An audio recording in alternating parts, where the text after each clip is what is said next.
kwa ukombozi wetu. Tujitoe wenyewe, tusimame pamoja kulinda uhuru na umoja wetu. Enyi Bwana na binti wa Afrika, mwili wa jua, mwili wa anga, tuifanye Afrika mti wa uzima. Tuungane sote, tuimbe pamoja, kuenzi shikamano hatima yetu. Tujitoe wenyewe kupambana pamoja, uhuru na umoja vitawale. Enyi Bwana na binti wa Afrika, mwili wa jua, mwili wa anga, tuifanye Afrika mti wa uzima. Tuungane sote na tujibidishe kutoa kilicho bora kwa Afrika, chimbuko la wanadamu, chemchemi ya utamaduni, tumaini letu wakati wa mafarakano. Enyi Bwana na binti wa Afrika, mwili wa jua, mwili wa anga, tuifanye Afrika mti wa uzima. You are watching us live at Humanist TV Africa. We are Humanist TV Africa, and the studio is Dennis Bongole. My name is Katom Kasa. We are a registered charity media organization that does work in several countries in the world. And so far we have offices in Uganda, Kenya. We have offices, call them studios, in Nigeria and Ghana. We have offices in Zambia, Zimbabwe, Sierra Leone, UK, and of course USA. We are working as a charity organization that does media work. Now, we want to encourage you to please subscribe to our YouTube channel, Facebook, TikTok, and of course website. Our name is Humanist TV Africa. Now, welcome again to yet a beautiful edition, beautiful day. We are going to be talking about Africa, and of course the program is called Country Profiles. Today we talk about Gambia. It's called the Gambia. Now, do you know that until the 19th century, Gambia was not known as Gambia, but Senegambia. Senegal and Gambia were one, that used to be called Senegambia. And where did they get the name Gambia? From River Gambia. But of course, it goes back to the 15th century when the Portuguese actually identified it and labeled them as such. Now, the Portuguese, the French, the British, all of them have had interest in this country, of course, including the Dutch. In this country today, we call the Gambia. Let us have a look at the Gambia and see what makes it special. Now, that is the map of the Gambia, a very beautiful map of the Gambia. Gambia, by the way, has only not even 3 million people. It's a very small country. Of course, Gambia has a lovely map, red, blue, and green. Of course, we normally say red is for the blood, green, the hope, white, again, the flourishing country right there, and of course, green is our vegetation as a people in Africa. It's the life. Now, when you look at the map of Africa, you will know that Gambia, of course, is in West Africa. The South Atlantic Ocean is not very far away from the Gambia there. And of course, Gambia became an in thing because of that ocean. And of course, from the 15th century going onwards, Gambia was very important because of slavery. In fact, it's said that thousands of slaves were picked from Gambia. If you watch the film, The Roots, a man called Kunta Kinte, fictional character, of course, we trace these slaves from the Gambia. If you have watched The Roots, an American movie where we have Kunta Kinte was a Gambian. And then we traced about 5,000 slaves that came from Gambia to go in the Caribbean, to go in the Americas, and of course to go in the United Kingdom to be slaves. Now, Gambia has a history, of course, of supplying slaves to the rest of the world, the history of the coast, which is uh, proximity to the, of course, the ocean, which made it easier to traffic human beings. And of course, Gambia, in terms of weather, in terms of resources, we can say that Gambia is largely based on agriculture. We also note that River Gambia is the earliest source of West African slaves. Gambia there became a very big thing. Of course, they were taken to do mining in Mexico, Caribbean, of course, the US, and all these others, as we know them today, between the 17th to the 18th centuries. Of course, I told you about Punta Kite, born around 1750, taken to Gambia, where they became slaves. And of course, we know that the British West Africa, Gambia was administered as the British West Africa between 1821 to 1843. The British West Africa took over Gambia. So the British were in charge of Gambia between 1821 to 1843. And of course, it became a colony and was under its own governor until in 1866. And of course, Gambia was again returned to governor, to be governed by a governor who was based in Freetown, Sierra Leone, as it would be until 1888. Gambia was, of course, under the British Empire for a long time. Of course, became a colony for almost 200 years. For almost 200 years, it was a colony under the British. Of course, we know that Gambia later on got their independence one day. It was created, the first presidency. We will see them in 1970, but earlier on, 1965, they'd been able to declare themselves as at least an independent nation. Now, when you look at these maps going on the screen, we see exactly what makes Gambia special now in terms of population, in terms of people within this country, the region. Remember, I told you that Gambia is such a small country, one of the smallest in the world, so small that it has not even 3 million people. It's quite very small a country there as Gambia. And of course, Banjul, the capital right there. We see Kariwani, we see Jaina, and the others. Now, in terms of population, actual population is actually 2.7 million people, 2,700,000 people in Gambia. And in terms of population per kilometer, is only 239 there. Life expectancy in Gambia is 60, and of course, for females, it's 63.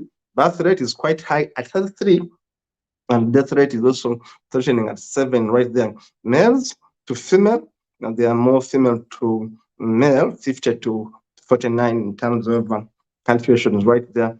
Now, Gambia also is known for their vast languages. Remember that Gambians, as we are going to be seeing, many of Gambians actually have been part of the Islamic culture. Now, the Malinke as the main language there, the Bambara, the Fur, the Wolof, the Yola, Soninke, and others. Now, Gambia, Senegal have so much in similar. Remember, it was called Senegambia. They were together. And of course, today, we know we have Gambia, and of course, we have Senegal. Now, in terms of languages, those are the leading languages. Let us look at other statistics very fast about Gambia there. Now, in terms of GDP, Gambia is a poor country. One of the poorest countries in the world, sadly, is Gambia. And the GDP is quite low, honestly. 2.1 billion US dollars. This is so small a GDP. A GDP of $2 billion. No, this is so small. Now, exportation, Gambia has not much to export, I should tell you. And as you can see, they're exporting about, they earn about $267 million in exports, yet importations is $829 million. Now, you can imagine, how do you export goods worth $267 million and then you import goods worth $829 million? Now, this is the problem of Africa. I want people to note that we import so much, we spend so much of our money to foreign goods, to Chinese, to Europeans, and elsewhere, to American goods, European goods, Chinese goods, Asian goods. Now, we spend so much of our resources importing than exporting. Now, this is why Gambia is poor. Don't even ask any other question. GDP is 2 billion. Now, look at their importations. Look at what they import and look at what they export. Now, this country is perpetually poor. And now look at unemployment, for example. Look at tourism. In fact, tourism is doing better at $67 million annually. Now, the debt rate is even high. Look at a country's debt rate. If you want to understand the economy of a country, look at their debt burden. 83% of the GDP is quite high. Now, Gambia cannot sustain the economy. Look at their debt rate. 83% of the GDP is in the debt. Now, unemployment at 4.7% is threatening. Inflation is even high at 11, almost 12%. Corruption index, very bad. Corruption index, very bad. Energy consumption, quite high. Now, these are the problems of African nations.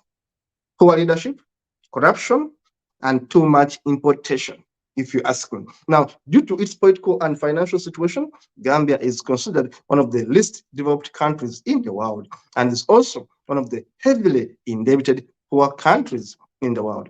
With an average annual income of $800 only, is one of the low-income countries in the world. Even taking purchasing power parity into account, Gambia is still one of the poorest countries in the world. This is bad. This stat is bad. The statistics here are quite terrible. Let's look at other facts about Gambia. Now, in terms of land use, you can imagine 4% of the land use is urban. Of course, 60%, good enough, is into agriculture. Did I tell you that Gambia does well in terms of agriculture? That, yes, Gambia does well in terms of agriculture, cashew nuts and others. Yes, actually, Gambia has maize, has groundnuts. Yes, they are more into agriculture. If you ask me, what are Gambians exporting? More into agriculture. Of course, forests take about 24% of the land, which is also good. Water takes a bit of a big chunk also at 10% water areas. And of course, others there cover that gap. Now, that's Gambia in terms of statistics of this country. Now we move on to look at other things of Gambia. Of course, if you ask me, the capital is Banjul. Banjul, it has 31,000 people. Bakama, Western, it's in the Western, it has 78.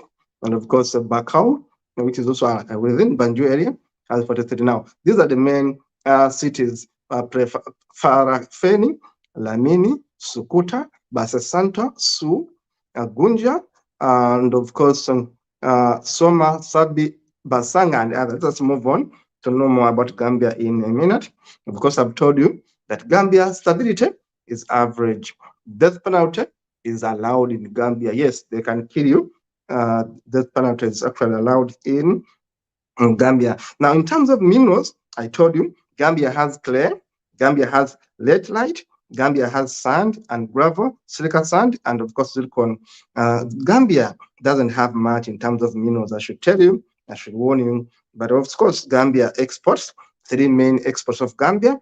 Of course, peanuts, fish, and cotton. Now, in terms of alliances, who is Gambia allied to? Gambia is part of COMESA. Gambia is part of ECOWAS. Gambia is part of African Union. Gambia is part of the National Alliance Movement. Gambia is part of the Commonwealth of Nations. Gambia is part of OIC, the Organization of Islamic Cooperation. Remember, many of them are Muslims anyway. So they are part of the Muslim community right there. Gambia is part of the UN, UNESCO, and the World Trade Organization. I told you that Gambia's main exports are 3: peanuts, fish, and cotton. Now, ask me why this country is poor. Yes, you know, even their exports actually weak. Now, these are photos from the city Banjul, and of course other cities of Gambia. It's a beautiful place. I love trees. I love the green in the cities.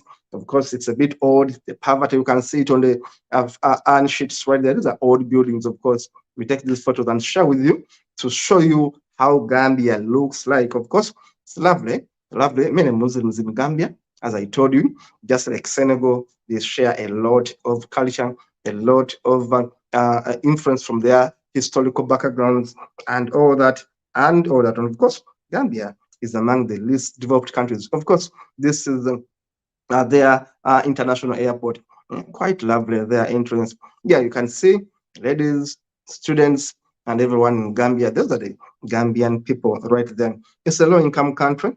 The Gambian economy, one person really, about 70% of Gambians live below the poverty line. About 70% live below the poverty line. And Gambia has been having challenges, honestly, for a long time in terms of economy, though politically hasn't been so much under trouble. Gambia has, of course, beautiful villages, the traditional of Africa, the lovely huts there, the beautiful women right there in Gambia, and of course, the pleasure industry is also going forward, doing very well in terms of Gambia's economy right there. And we've seen that Gambians, in terms of politics, Gambians have been ruled since their independence, from 1965 to 1970. They have been ruled by a number of presidents, about three. The first one was Dauda Jawara, who ruled from 1970 to 1994. Then Yahya Jammeh seized power in a bloodless coup that year, 1994, and it took on until 2017 when Adama Barrow defeated Jammeh in elections. Now, Gambia has wild animals. I've been seeing them. You have been seeing them. Quite a number of beautiful animals and birds can be seen in the Gambia. Of course, the leopards that climb trees, the giraffes, the elephants, and all that. These are animals that you can see in Gambia. Gambia has all these animals. Remember, they have a stretch of forest, they have a stretch of land, which is good. Of course, Gambia has some of the best beaches, the best resorts right there in Gambia. When you go there as a tourist, trust me, you will have a good time. They have a good weather, they have good hotels, and of course, they have happy people. Adama Barrow is the president of Gambia since 2016, 2017. He took over from Jammeh, defeating Jammeh. Remember, Jammeh took over. Jammeh took over from Dauda Jawara, 1994. Jammeh took over power and a bloodless coup. And of course, then later on, 2016 elections, December elections, Barrow, that man, Adama Barrow, defeated Jammeh and became a president in 2017. From 2017, they have this guy for president. The man is called Adamawa Barrow, right there. So that is Gambia in a brief. Lovely country, beautiful people right there. And of course, a lovely coastline, lovely coastline, lovely people, a bit peaceful. Gambia has had only three presidents since 1917. There was a bloodless coup when Dawada was removed by Jammeh. Then Jammeh went into presidential elections in 2016 December. He was defeated. He gave up power. Yes, Gambia is another example of a peaceful country. If you may ask me, in terms of democracy, yes, they have been having violence in terms of shooting people because of politics. Gambia has allowed people to talk. People actually talk in Gambia. The radios are free to talk. The press is actually free to give information to people. People generally live their life in Gambia. They are few. They are less than 3 million people. We have seen 2.7 million people in Gambia. It's a small stretch, yes, but a lovely country with beaches, with the sand, and of course with their food. They have all the food you may think about in the tropics. They have the animals, they have the beaches. Why not go to Gambia and really see what's happening in Gambia? They don't have so much of they don't have so much of the minerals, but nevertheless, it remains a beautiful country. So I want to encourage you to please keep on checking on Human City Africa, keep on subscribing, and watch more of our other shows. See you in the next one.